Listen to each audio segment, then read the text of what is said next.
All right, hey guys, OFD checking in here, and I know it's been a while and just been really, really busy doing stuff. So jumping into another video here, guys, and today we have the Seiko SBDC145. This is in the Seiko 1959 Alpinist re-edition, kind of harkening back to the original Seiko Laurel. That was the original Seiko Alpinist, let's call it that. So they were originally a Seiko Laurel, they said on the dial, but this watch, the indices, the hands that they're using on it, the overall design really harkens back to that original Seiko Alpinist. A lot different looking than what we're considering, what I'd consider the modern Alpinist nowadays with the dual crowns. But what's interesting is I thought this was a much bigger watch. They're actually, my measurements, they're exactly the same size on the case and everything like that. And I'll go through the dimensions on this one here real quick. Side to side in the case, you have a 39 millimeter case. That's from side to side, not including the crown, of course. 46 lug tip to lug tip. 13 millimeters of thickness from the case back to the top of the flat sapphire crystal on the watch. Actually, it's slightly domed crystal on this watch. And then you have 19 millimeter lug openings on the watch. Now, that is the difference between this one and the more modern ones. The more modern ones are running a more modern 20 millimeter lug. But I do think that overall for this watch, that 19 millimeter lug opening works. It makes the watch, I think that's what actually makes the watch look a little bit smaller. That, and of course, not the second crown, minus the crown guards, gives it a very, very clean look. Now let's bring it up here a little bit closer to the camera so we can check out the beautiful dial and the indices on this watch. All applied all the way around, as you guys can tell. Also has this nice, next to the dial, you can see on the minute track there, it's got a different finish to it. And it's just really, really beautifully done. Using a kind of a aged loom on this watch. Seiko proprietary loom, of course, is being used on this watch, and it's got very, very good loom, so stick around for loom shot. 6R35 being run in this watch, so it's got a 24 joule movement, 21,600 vibrations per hour, hackable, hand windable, does have date functionality at the 3 o'clock position, as you can see, and you get a 70-hour power reserve with this new movement here.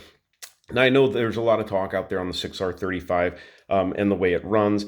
I have pretty good luck. I've got quite a few watches now in the collection with the 6R35, but maybe not quite as accurate as the original or the latest rendition of the 4R35 or 15, so 6R15. So, but very, very good watch overall and nice movement. So the casework, of course, is beautifully done. It's a Seiko. Now, my wife has had this watch. This was her Mother's Day present just recently. So my wife, it was pretty funny. I actually sent her a picture of a new solar diver that Seiko came out with in 38 millimeter and said, hey, check this one out. I think it's a great watch.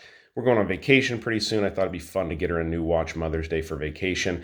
And she sent me back a picture of this watch, which was, of course, a much more expensive watch, but also a much cooler watch. So I appreciate that she has better taste than I did as far as picking out watches. Also love the color of this dial. This is available in different dial colors. I know they've got a black one. I'm not sure what other colors they have, but check them out. I'll leave some links down below to Amazon where you can pick these watches up. But the case overall is done very well.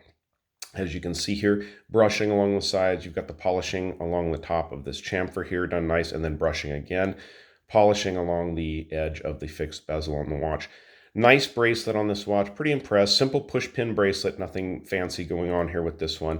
Again, 19 millimeter lug openings. One of the things I really loved and appreciated on this bracelet is the cutouts here on the bars. This makes it much, much more comfortable. My modern version does not have that, and I think maybe because this was going to possibly go on smaller wrists, they did these cutouts for the bars, and it just makes the watch wear a lot more comfortable. As you guys can see, it's gonna be more comfortable to the wrist because of these cutouts there. This is adjusted for my wife's tiny, tiny wrist, so I can't do a wrist check for you guys with this strap on it or this bracelet on it, but I do have a Barton strap she asked me to put on. So we'll throw that on towards the end of the video here so you can see what that looks like, and then also show you the loom shot. So stick around for the loom shot. So, all right, guys, let's go ahead and pause it for a second. I'm going to get the watch on the Barton strap. Let me go ahead and show you guys before we open that up, the Barton strap that we're going to put this watch on. So here's the strap, and she went over and picked this out. I told her, I said, you need to find 19 millimeter straps. Barton is now carrying 19 millimeter straps. There's a Hornween leather racing style strap. She likes these racing style, rally straps. So, I am getting a lot of focus issues because of the watches and all the writing in the background there, but let's go ahead and check out this strap. I love what Barton does. They make really, really nice straps here. And That's going to be a nice looking one on the watch. So yeah, I'll go ahead and pause it real quick, and we'll throw the Alpinist on this strap. I'll show it to you on my wrist, because again, I can't show you on the bracelet here because it's fully adjusted for my wife, and then we'll go out with that Loom shot as usual.